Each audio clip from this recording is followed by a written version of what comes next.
ร้องยามฟ้าหอมหวนหวนเกียดโมเกียดพระขับเหมือนหมอลำพากันมวนเมฆลำน้อยปั่นป่วนฝนตกมาสู่อีสานปู่ย่าถูกกับแกถูกฝนแรงเกี่ยวตะกาหวยทุยเสร็จจากนาเล็บยาอ่อนตามคณาลุงแจ้งพอพุ่งผูตื่นสาวตูรีบออกมาเล็กลุดไทยหุดนาทีบนำฟ้าฟ้าโอนำฝนอีสานบ้านของเฮาอาชีพเก่าแต่นานล้นเอาหน้าสู่ฟ้าฝนเฮ็ดนาไรบ่ได้เศร้าเฮ็ดนาไรบ่ได้เศร้า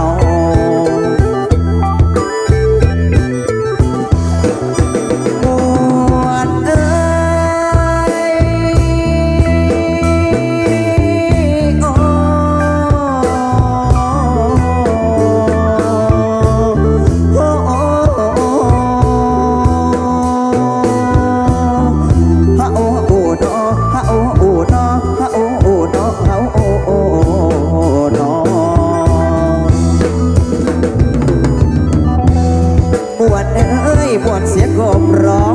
บกเมื่อกบลำเนาผักเมฆผักกะเหลาผักกะโลนและผักอีหินธรรมศาสตร์แห่งบ้านนาฝนตกมามีของกินฝนแรงแห่งแผ่นดินห้วยบึงน้องแห่งเหือดหายมาเด้อมาเห็นหน้ามาเด้อลายาเลื่อนพายนับวันจะกลับกายเบาสาวไหลเข้าเมืองกรุงเสียงแค่กับเสียงสูงตุ้งลูกตุ้งกันแล้วแต่ลูกตุ้งเสียงแค่กับเสียงซ้อนละอ่อนอีกแล้วมาเด้อมาช่วยกันรอเมืองโคงนอบ้านของเฮา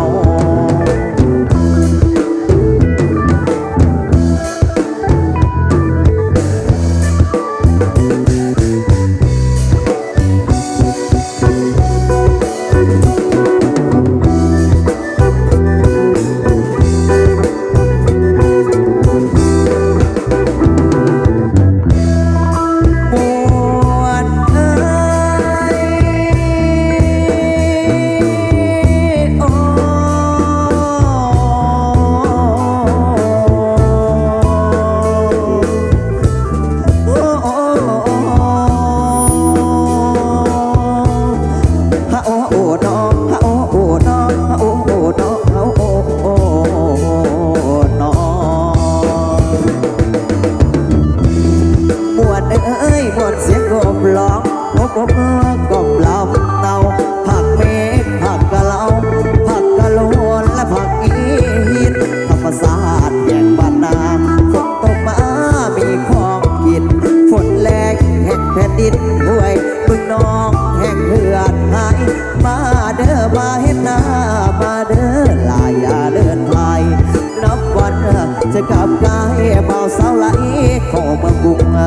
เสียงแค่กับเสียงสูงตุ้งลูกตุ้งอะไรแต่ลูกตุ้งเสียงแค่กับเสียงซ้อนละอ่อนอีแล้วมาเด้อมาช่วยกันก่อ